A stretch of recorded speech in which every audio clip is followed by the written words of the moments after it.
masters. Good day to you, partner. I'm Guy, and I can already tell that I'll be your best friend in this forsaken cave.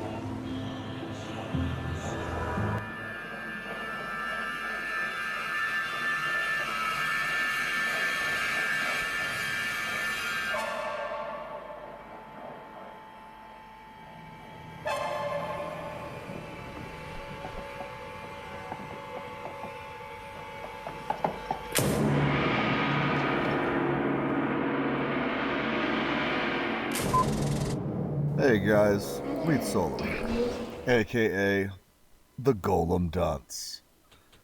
So what we have here is a video of Topwigs and I's optimal summoner build from Season 4, updated to Season 5.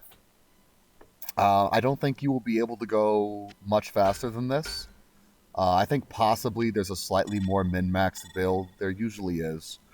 But this will basically be the best gear, and if not the best, close to the best setup. That 230 Ami, by the way, was a gift from somebody. Super nice guy. He's going to be running Storm Shield, although he regrets his decision. I think he might even leave Bone Flame on. Basically, I don't want to go into the gear too much, because this gear is incredibly expensive. Let's just talk about what the build is trying to do.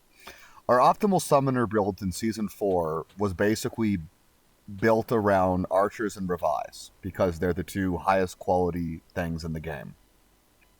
Okay? As in, they're just, for the amount of skill points they cost, they give you the most benefit. We now have something called Fire Golems, which, although I don't think they're necessarily as good of an investment as archers, as in 20-point archers are worth way more than even 40-point Fire Golems. That's how good archers are in-game. But there is one incredible thing Fire Golems give you that archers don't, and that is they work with lower resist. Now, Topwig is going to go 10 Curse Mastery here, which is fine. I really don't think it's going to change much. Optimal would probably just be full lower resist, but it's such a small difference. Of course, we're going to make an infinity out of the Iron Golem. That's another slight benefit. The old build only ran 10 Golem Mastery. Now we have 5 Golem Mastery. So we get 4 Fire Golems, 1 Iron Golem, no archers. The mages are still high quality.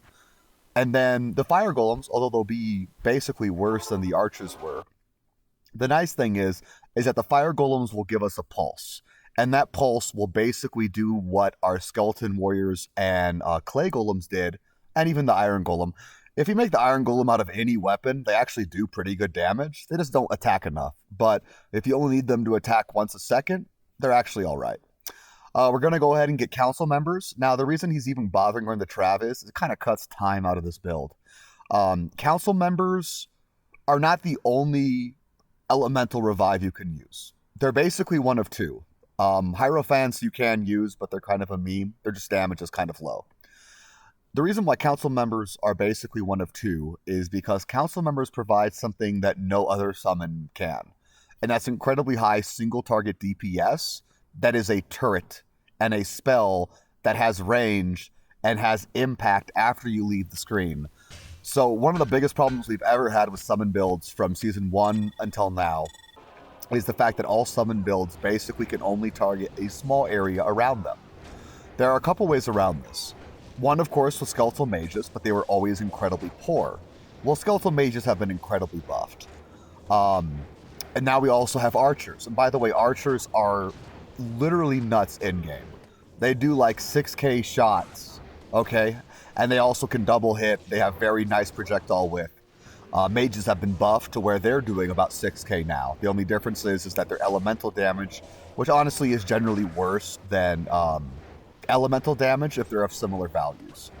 But again, we're going to be running lower resist because council members are our main source of damage. So as you saw, Topwig was doing all this gear shifting, basically just snapshotting his Skeleton Warriors and his Skeleton Mages. Then he's going to go and he's going to get some revives. He's going to snapshot his Fire Golems. And then he's going to make a few more council members for the end deal. So basically, once we have these mages for our range damage, right? We also want the area around us to die immediately. The reason why that's kind of important is you want all of your range damage to be as conal as possible. Obviously, that's not always ideal, but for the most part, what you basically want is mages to be shooting in a direction where other enemies will be at, which is why Conal is a nice idea. So that Fire Golem pulse, that's going to really kill all the enemies around us really quickly and give us a nice chunk to where our mages can then focus important enemies in front of the Necromancer. Alright, so now that gets us to the point of the council members and why they are actually one of two valid options. The other valid option actually are the Night Lords, which you can find. They're the same name as the Moon Lord cow dude from Act 5. It's awful. Basically the Ghoul Lord that spawns in Trav. They're the best Ghoul Lord in the game. Trust me, don't ask questions, it's weird.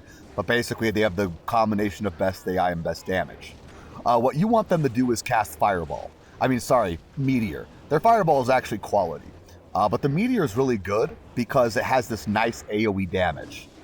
The reason why it doesn't work for this build, although I actually think there are builds where the Night Lord is superior to the council member, is because we already have our AoE pulse settled. We don't need more AoE. Our Fire Golem is going to take care of any enemy right around our Necromancer. What we need is more single target damage and damage that will be attacking enemies after we leave the screen. Summoners have always had a problem being relatively slow and a small amount of the screen that they can control. With council members, the amount of the screen that we can control is insane. You see all these Hydras? They actually persist quite a bit after we leave a screen. And you might be going, oh, look, Topwood, oh, like any other clear video, he's just leaving half the screen alive.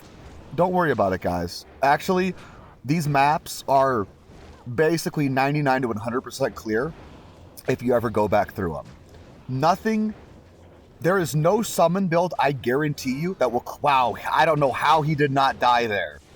Jesus Christ, he's got cold res. Dude, I swear his summons took just enough of those cold blasts for him not to die.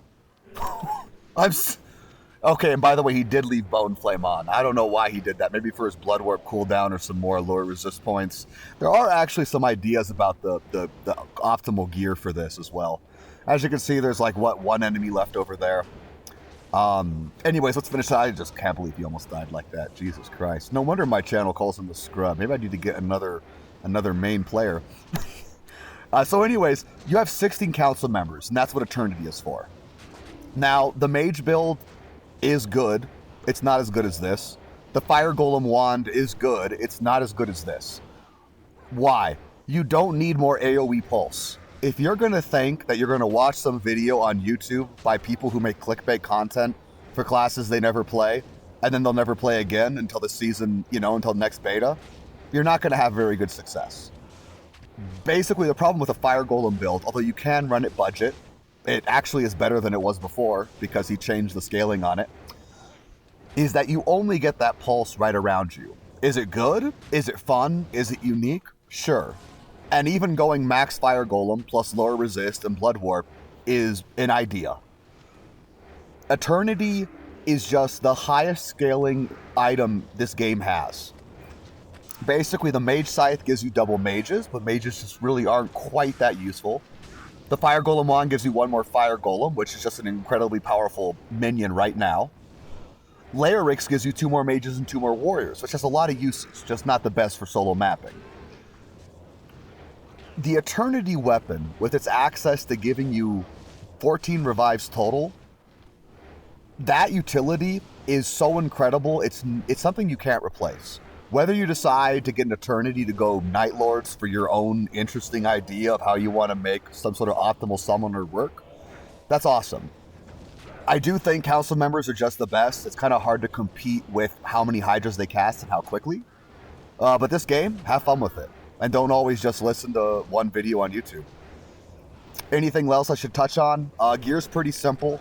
You're basically going to look for plus skills. You're going to stack auras. That's why I have an Infinity Iron Golem. Faith increases the attack and cast animations of all of our minions.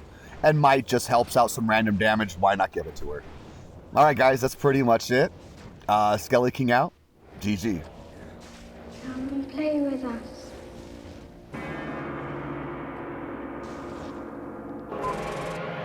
Come and play with us, Daddy.